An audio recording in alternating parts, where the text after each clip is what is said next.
수긍할 수 있는 합리적인 결정을 담아보려 합니다. 열흘간 수기한 시민의원들의 생각을 알아보겠습니다.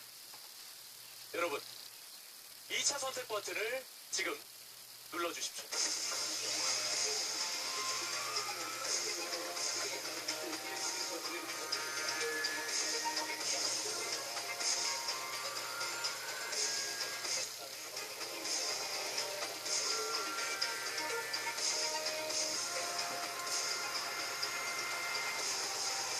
시민의원단의 2차 선택이 끝났습니다. 2차 선택 결과는 지금이 아니라 잠시 뒤에 공개해드리고요.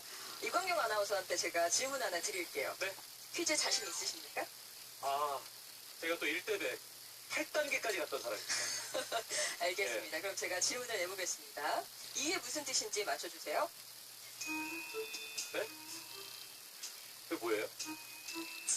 전문가분들은 혹시 아시나요? 이정미 대표님 아십니까? 네. 네, 그렇습니다. 이정미 대표님만 아시네요. 신세대입니다. 네, 아니요 할 때 네거든요. 요즘 젊은 친구들이 이걸 참 많이 쓴다고 해요. 사실 저도 배웠습니다.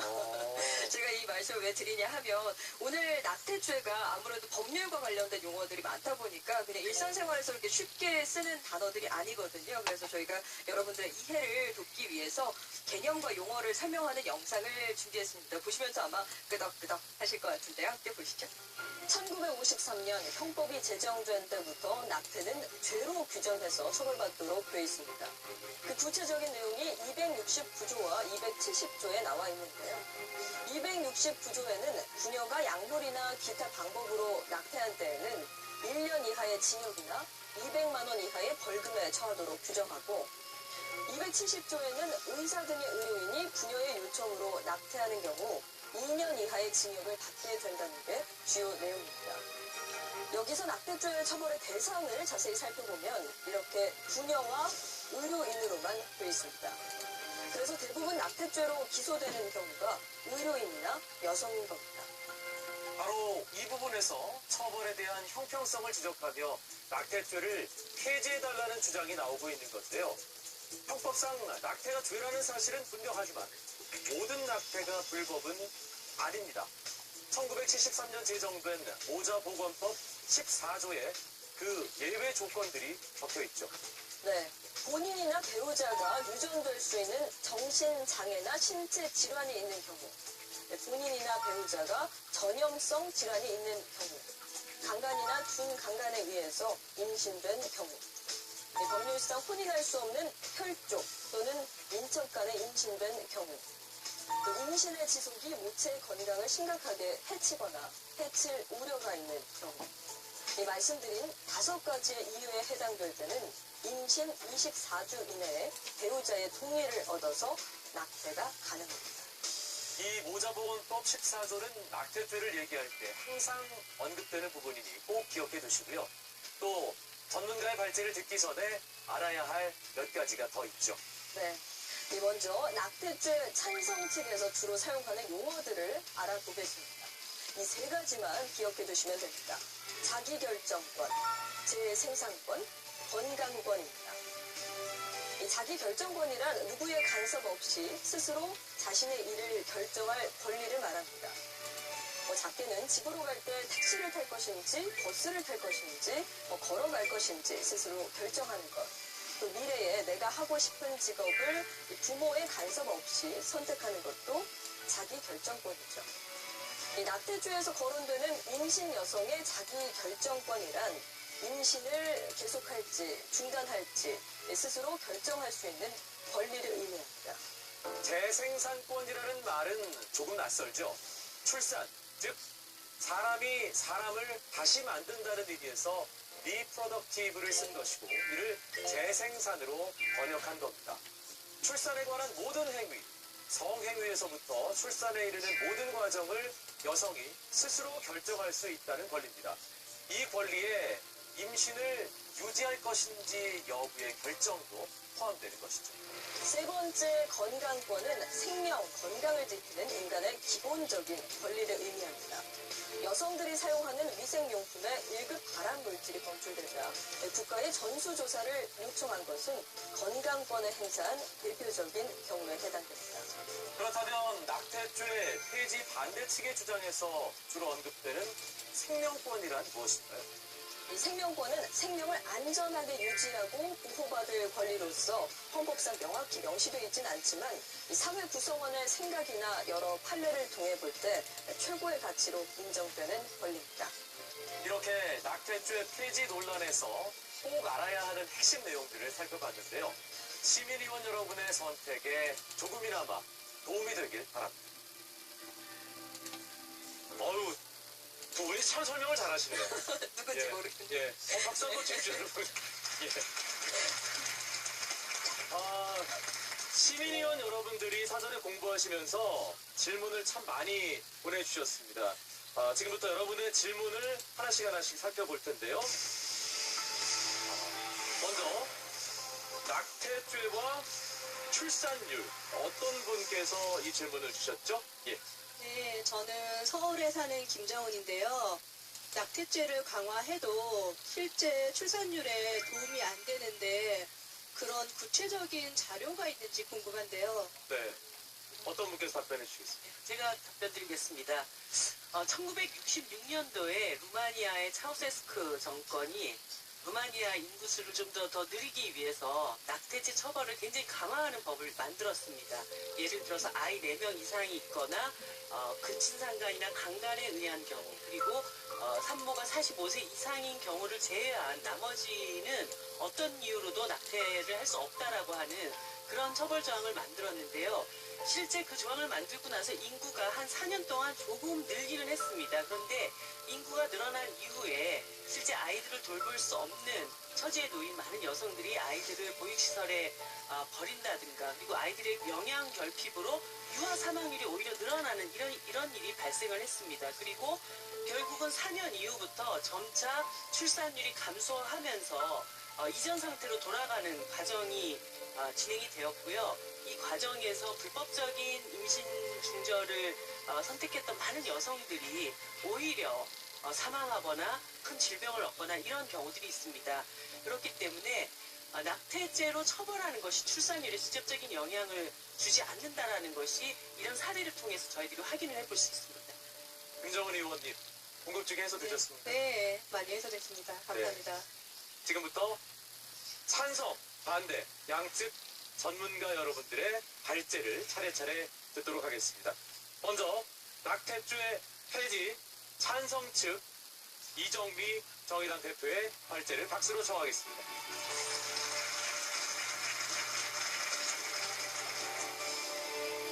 네, 여러분.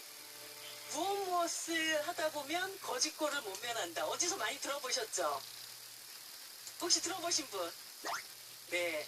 이게 1960년대 정부의 주요 정책 구호 중에 하나입니다. 아마도 이 문구를 기억하시는 분들도 있을 텐데요.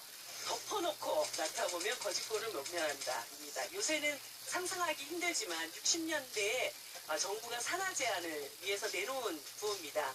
산하 제한 정책 이후에도 수십 년 동안 이어졌습니다. 보십시오. 제목이 정말 노골적이지 않습니까? 이렇게 모아놓고 보니 출산을 줄이기 위한 어떤 정부의 의지마저 느껴지는데요.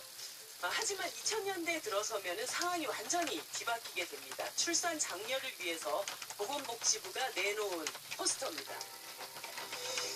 하나는 부족합니다. 사실 산하 제한 정책을 추진하던 당시에는 보건소에서도 임신 중절을 권하기도 했고 또 수술이 가능했습니다. 심지어는 정부가 그 비용을 지원하기도 했었어요. 물론 그때에도 형법상의 엄연히 낙태죄는 있었습니다. 하지만 그 누구도 이것이 죄라고 생각하지 않았고 또 처벌받지도 않았습니다. 그런데 지금은 어떨까요? 추우시면은 초음파검사 수술 이거에 포함해서 비용은 81만 원 정도예요. 수술 비용만 72만 원이고 현금. 상하신 날짜 예약을 가능하세요. 나중에 문제가 되면 보호자가 고소를 하는 거지 환자가 고소하는 게 아니기 때문에 불리한 쪽은 남자 쪽이 아니라 환자분이 다 불리한 상황이 되거든요. 친구에 남거나 뭐 무서운 일이 있는 거죠. 기억은 안 났죠. 일단 제가 지금의 여성들은 임신 중절을 위해서 불법 브로커를 찾아다녀야 합니다. 그리고 범죄를 저지른다는 그런 죄의식을 안고 수술대에 올라갑니다. 그때는 맞았지만 지금은 틀리다. 왜 그럴까요? 인권이 아닌 인구였기 때문입니다.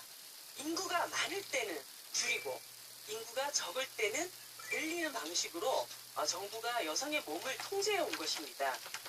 꼭 낙태죄를 폐지해야 되냐? 현재의 모자보건법상에 있는 임신 중절 사유만으로도 충분하다 이런 주장을 하십니다. 하지만 과연 그럴까요? 1.1%입니다. 임신 중절 여성 중에서 모자보건법상에 합법적으로 임신 중절에 해당하는 경우는 전체의 1.1%에 불과했습니다. 나머지 98.9%는 모두 법이 허용하지 않는 사유에 해당했습니다. 이런데도 모자보건법이 충분한 조항을 갖췄다고 할 수 있을까요? 결과적으로 현행법은 임신 중절을 고려하는 대부분의 여성들을 잠재적인 범죄자로 만들고 있습니다. 그러면 왜 불법을 감수하면서까지 여성들은 임신 중절을 선택하게 되는 것입니까? 여기 한 여성이 있습니다. 피임을 한사코 거부한 그녀의 남자친구는 임신 사실을 알리자 자신에게 짐이 되지 말라며 그녀를 떠나왔습니다. 집에는 알릴 수도 없고 이제 졸업까지는 몇 년이 남아있고 어렵게 졸업 후에 취업이 된다 하더라도 학자금 대출을 갚아야 합니다. 무절제하고 방탕하고 행동이 조신하지 못한 여자, 이 비혼모에 대한 사회적 시선으로 이 여성에 대한 편견을 감내해내야 할 것입니다. 시민의원 여러분, 경제적인 어려움이나 일, 학업 이런 사회적인 편견과 시선 우리 모두가 겪는 일이 아닙니까? 출산은 단지 임신하는 그 10개월 기간 동안만의 일이 아닙니다. 아이가 자라서 성인이 될 때까지 최소 20년에 걸친 그 세월에 대한 문제입니다. 그런데도 여성에게 일과 경력 그 모든 것을 포기하고 모성애로 희생하고 감내하라고 주장하는 것이 과연 정당할까요? OECD 국가 중에 임신 초기에 본인의 요청에 의해서 중절이 가능한 나라는 26개 나라입니다. 그리고 경제적인, 사회적인 사유가 허용되어 있는 나라까지 합치자면 총 30개의 나라가 됩니다. 오랫동안 임신 중절을 금지해왔던 아일랜드 또한 최근에 국민들의 투표로 낙태죄를 해제했습니다. 그러나 반면에 우리나라는 사회경제적인 사유로 낙태가 불가능한 5개의 나라에 포함되어 있습니다. 낙태죄를 폐지하면 너무 쉽게 임신 중절을 선택하는 거 아니야? 그러나 여성의 삶은 그렇게 간단하지 않습니다. 나중에 수술하면 되니까 이렇게 편한 마음으로 피임 없는 성관계를 받아들이는 여성이 과연 있을까요? 파트너의 요구를 마지못해서 받아들이지만 잠시라도 생리가 늦어지게 되면은 그 여성들은 잠을 이루지 못합니다.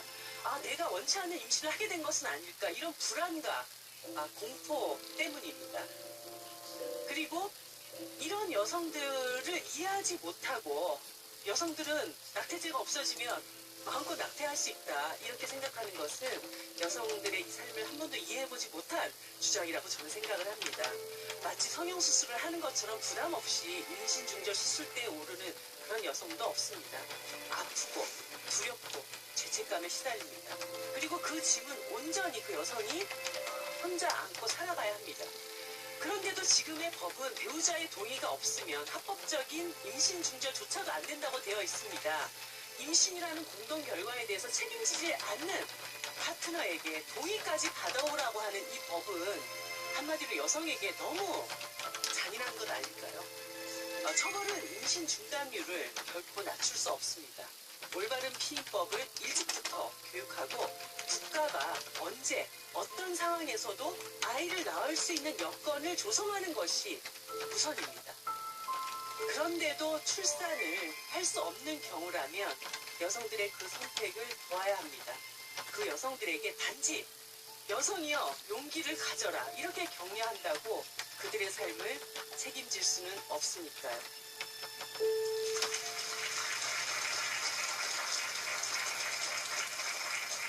이정미 대표 발표의 첫 번째 발제였습니다. 이어서 시민위원 여러분께서 미리 보내주신 질문을 조금 더 살펴보도록 하겠습니다. 이 질문이 눈에 확 들어오더라고요. 낙태죄 남성 처벌. 이 내용 질문하신 분 어디 계십니까? 남성에게도 처벌을 한다면 낙태가 더욱 음성화되고 비밀스러운 시술로 인해서 비용도 증가가 될 거라고 생각을 하는데요. 어떻게 생각하는지 궁금합니다. 낙태죄 처벌 조항에는 분명히 여성으로만 되어 있습니다.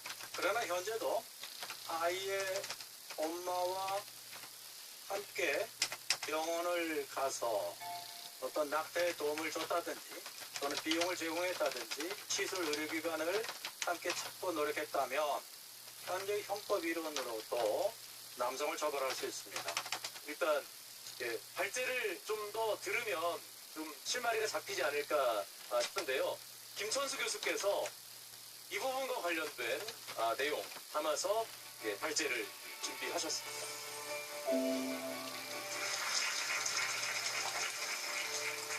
위헌은 흑인 노예이기 때문에 재판을 청구할 자격이 없습니다.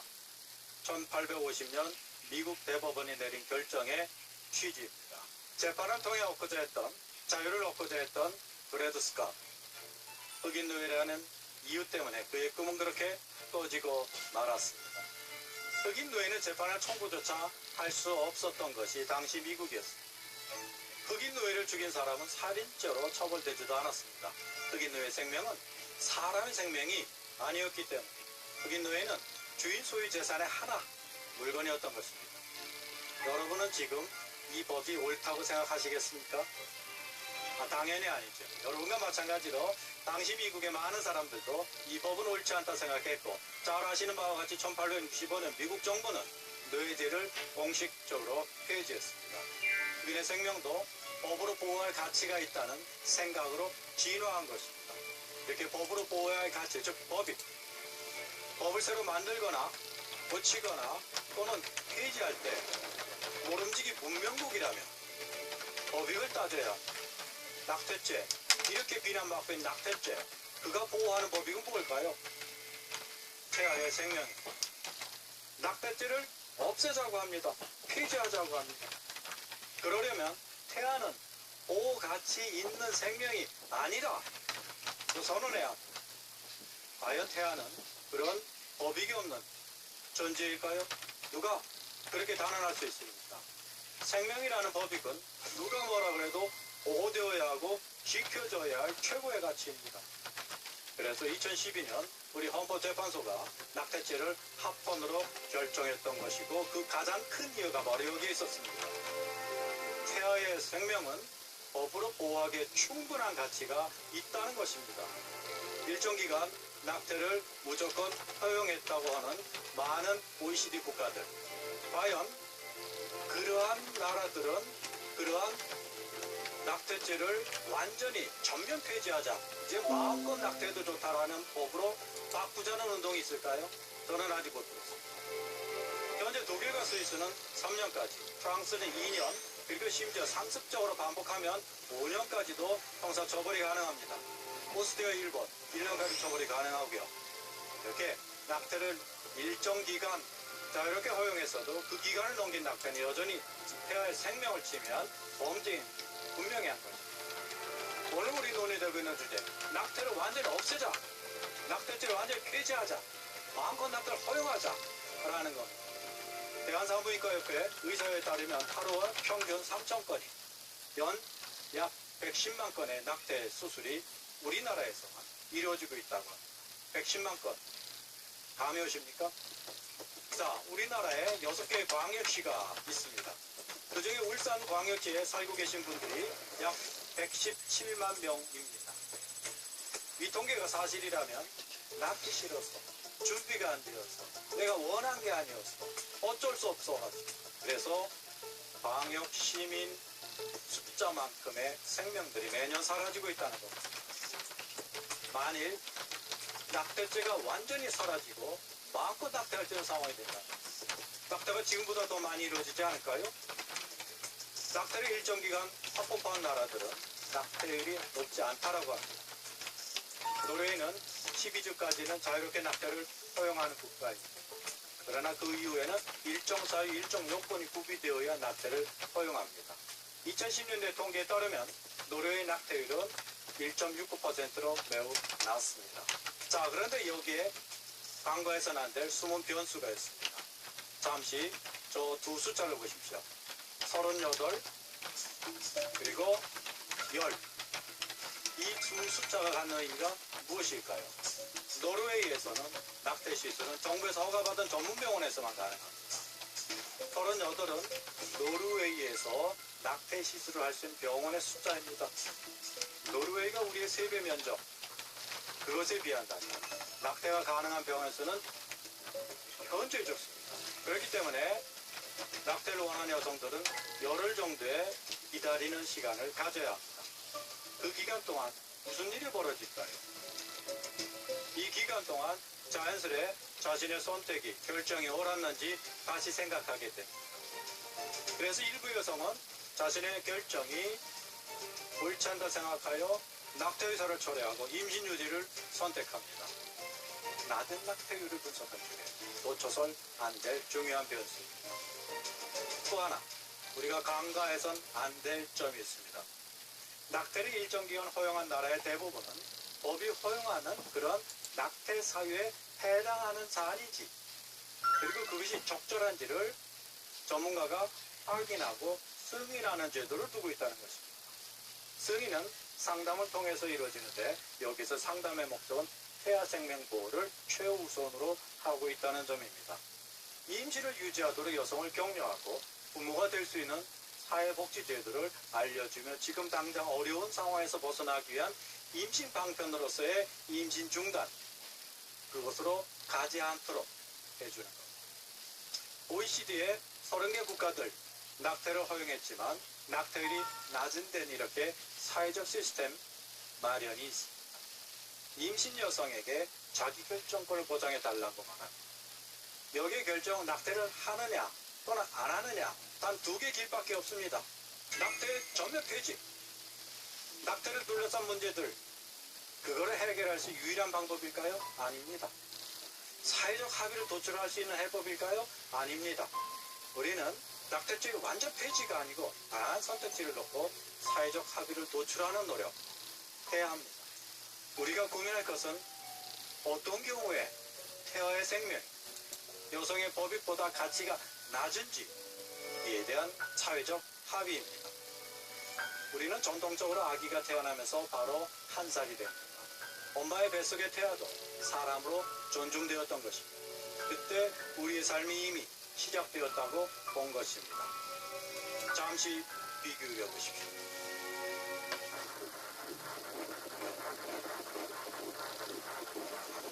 자, 지금 여러분은 뱃속에서 아기가 자기의 존재를 알리는 신호를 듣고 있습니다. 아기의 심장 소리, 아기가 살아있다는 생존 신호를 어디 외면하지 않는 그러한 현명한 선택을 기대하겠습니다. 감사합니다.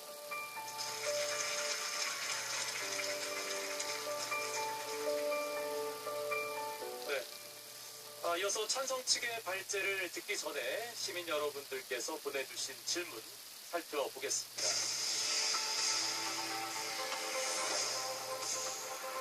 배우자의 동의 없는 낙태.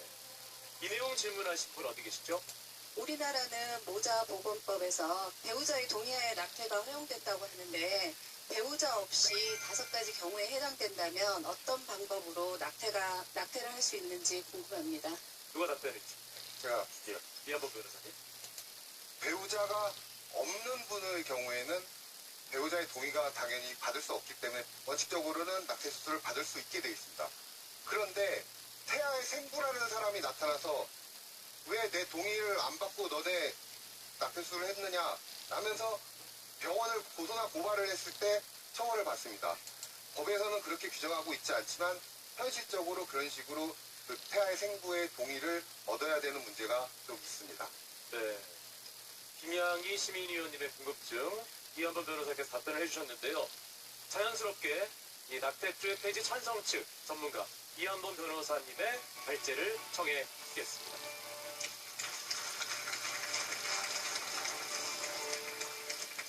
낙태죄에 대해서 이야기할 때 빠지지 않는 논란이 모자보건법 14조에 대한 것입니다. 모자보건법은 보시다시피 매우 제한적인 허용 사유 5가지를 규정하였습니다. 이 사유에 해당하고 임신 24주 이내에 배우자의 동의를 얻어야만 합법적인 낙태가 가능합니다. 하지만 이 법은 현실과 많이 동떨어져 있습니다. 예를 들어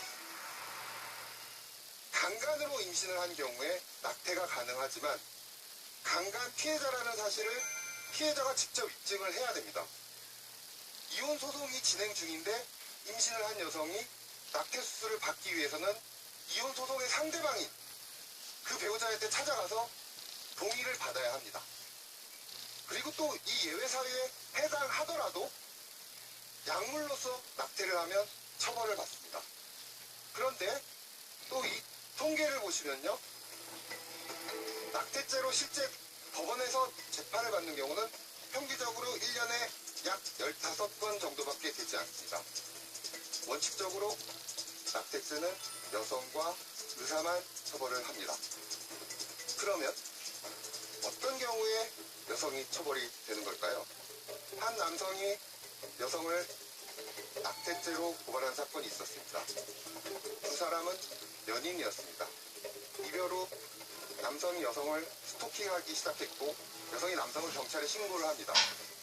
경찰 조사를 받던 남성은 사귀던 중에 여성이 했던 낙태에 대해서 고소를 합니다. 드라마 얘기가 아닙니다.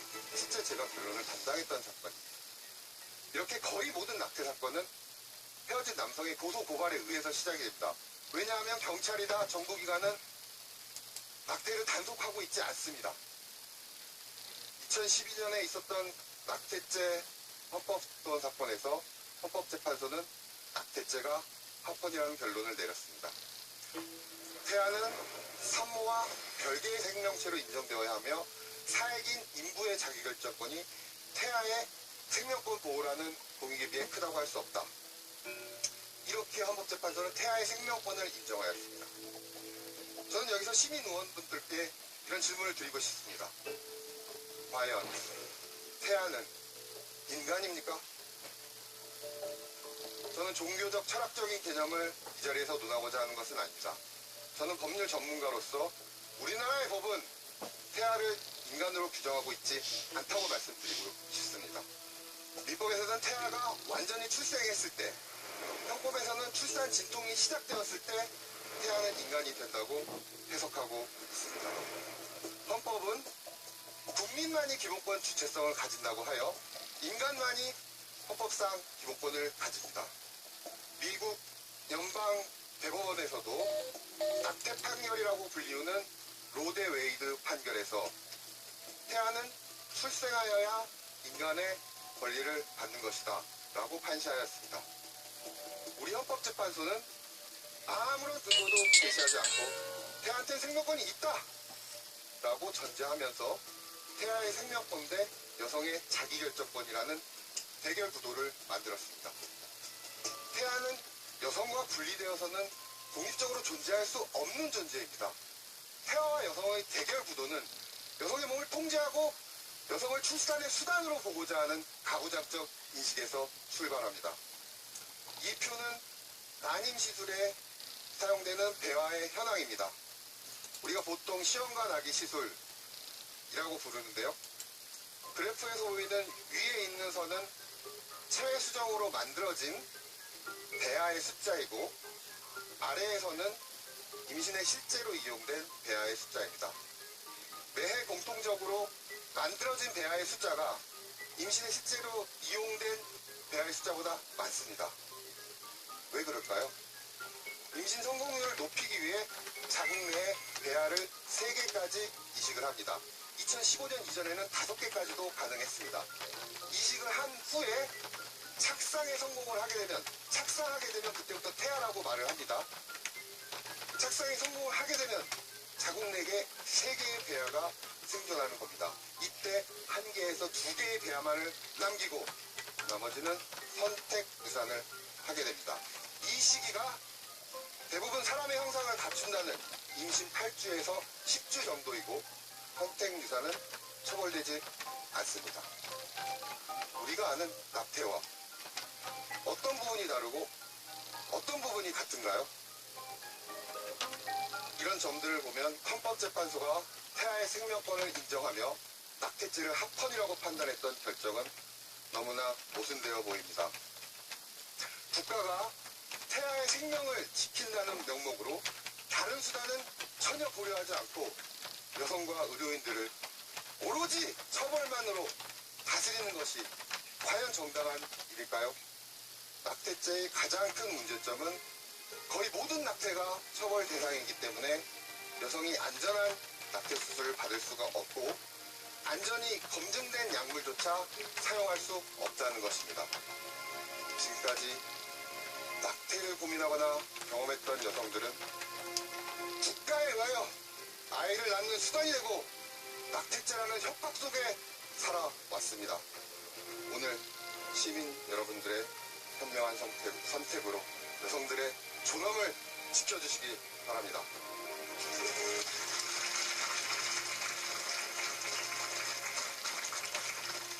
이현범 변호사의 격정적인 발제였습니다. 예. 시민 여러분들의 궁금증을 좀 더 살펴보도록 하겠습니다. 고아원 아이들. 네. 어떤 내용일까요? 혹시 그 고아원으로 가는 버려진 아이들이 1년에 몇 명이나 되는지 궁금합니다. 어느 분께서 답변해 주실까요? 2012년도에는 6,900명 정도가 유기가 됐고, 그리고 지난해인 2017년도에는 약 4,100명 정도가 유기가 됐습니다. 그래서 통계상으로 보면 아이를 버리는 경우가 점차 줄어들고 있다고 생각이 됩니다. 그런데 여기서 더 중요하게 우리가 관찰을 해야 될 것은 사회 경제적 사유에 의해서 아이들을 유기하는 게 얼마나 직감되는가. 그 자료를 보면 2008년도에 한 5,800명 정도였습니다. 2017년도에는 2,700명 정도로 그 숫자도 반 이하로 줄어들고 있습니다. 그래서 이 상황을 보면 이런 사회 경제적 사유로 해서 아이를 버리는 경우는 점차 줄어들고 있다, 그렇게 생각이 되고, 우리가 예상했던 것보다는 수치가 좀 더 작은 거 아닌가, 그런 생각도 없지 않아 있습니다. 또 다른 궁금증들은 김중근 교수님의 발제 내용 속에 들어 있을 것으로 기대합니다. 박수로 청하겠습니다. 네, 안녕하십니까. 모든 인류는 자기만의 고유한 유전자를 갖고 있습니다.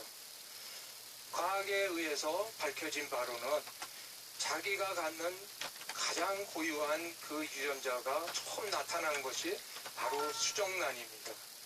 그 얘기는 수정란이 한 인간의 시작이라는 것에 대한 과학적 논증이 될 수 있을 겁니다. 이 수정란이라는 것은 엄마의 난자와 아빠의 정자가 합쳐져서 만들어지는 생명체입니다. 자궁에 도달한 수정란은 엄마의 자궁벽을 파고 들어가서 자리를 잡습니다. 자리를 잡고 나면 그때부터 굉장히 빠른 속도로 우리 몸의 기관들을 만들어내기 시작합니다. 제일 먼저 만들어지는 것이 중추신경계가 만들어집니다. 그것이 만들어지고 나면 그 다음 날은 심장이 만들어집니다. 그 다음 주에는 귀나 눈, 팔다리가 만들어지기 시작합니다. 이렇게 해서 3주에서 8주 정도 됐을 때에는 우리가 갖고 있는 이 신체 구조의 90% 이상을 태아가 갖고 있게 됩니다. 여기 뒤에 있는 사진은 그 의학용 내시경으로 찍은 그 8주 되는 배아의 사진입니다. 이 배아에서 심장이 움직이는 것도 볼 수가 있습니다. 많은 여성분들이 임신하고 나서 산부인과에 가서 태아의 심장 소리를 듣고 옵니다.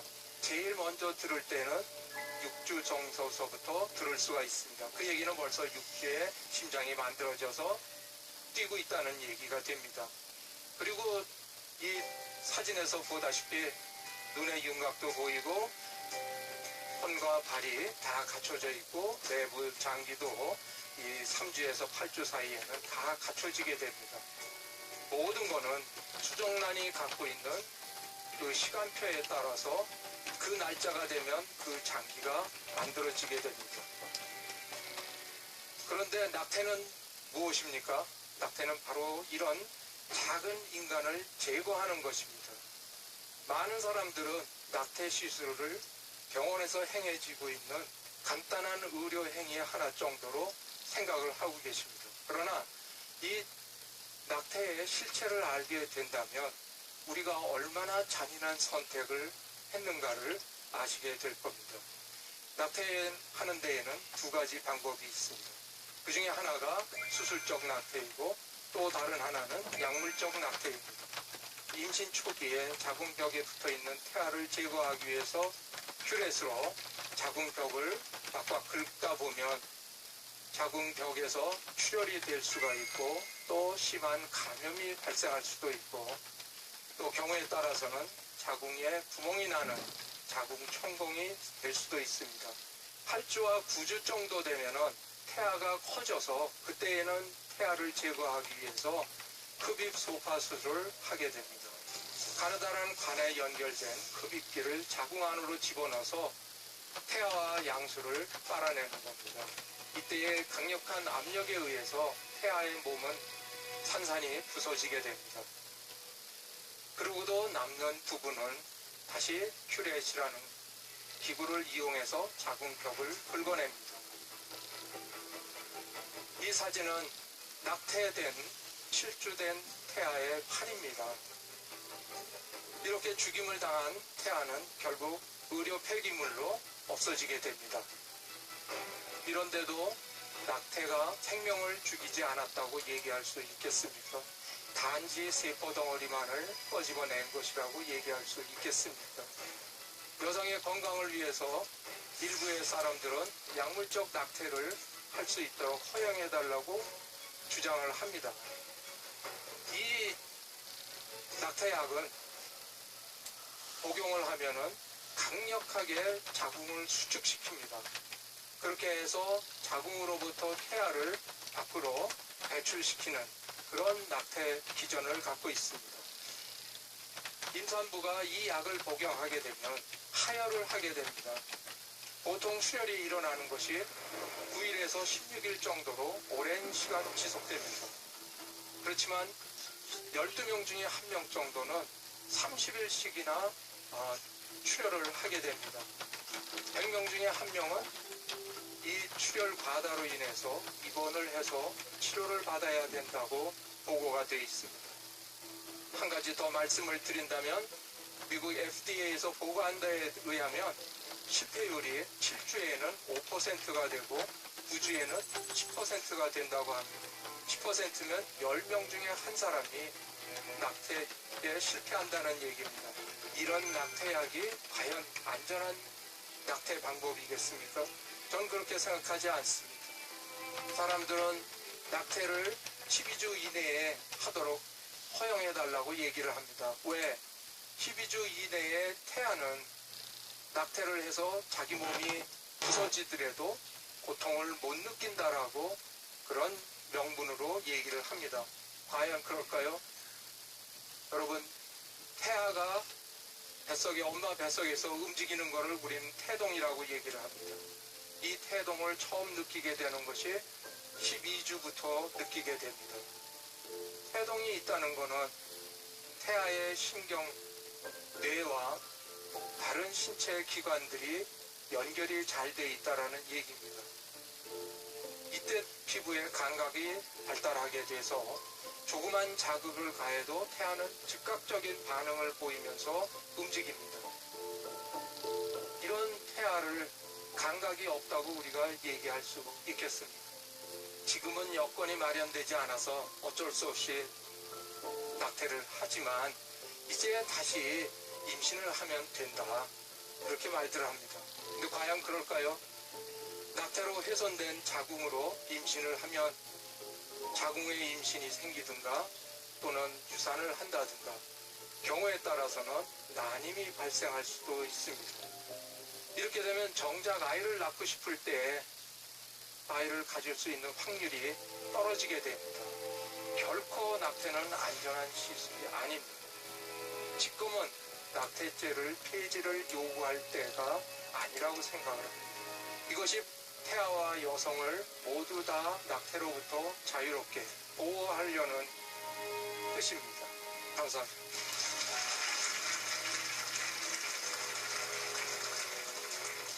WHO는 2015년 안전한 낙태에 대한 가이드라인을 발표했습니다. 건강한 권리를 위협하는 낙태죄는 폐지돼야 된다는 입장을 여러분들께 말씀드립니다. 제대로 알지 못한 채 그 낙태를 선택한다는 것. 낙태는 여성에게 가해지는 또 다른 차별이자 폭력일 뿐입니다. 여러분은 찬성하십니까? 아니면 반대하십니까? 확인하겠습니다. 시청자 여러분은 오늘 열린 시민의회 어떻게 보셨습니까? 임신 여성의 자기 결정권과 태아의 생명권 둘 다 아주 소중하고 귀한 가치입니다. 어느 것도 더하고 덜한 것이 없기에 더더욱 사회적 합의가 필요한 문제일 것입니다. 잠시 후 10시 30분에 이어지는 시민의회 2부에서는 낙태죄 폐지를 놓고 벌이는 시민의원들의 열띤 토론 현장 그리고 그 토론을 통해서 최종 선택에 이르는 과정을 함께 하실 수 있습니다. 여러분들께서도 가족들 또 친구들과 함께 이 문제에 대해서 토론하는 이야기 나누는 시간을 가져보시면 어떨까요? 저는 잠시 후 10시 30분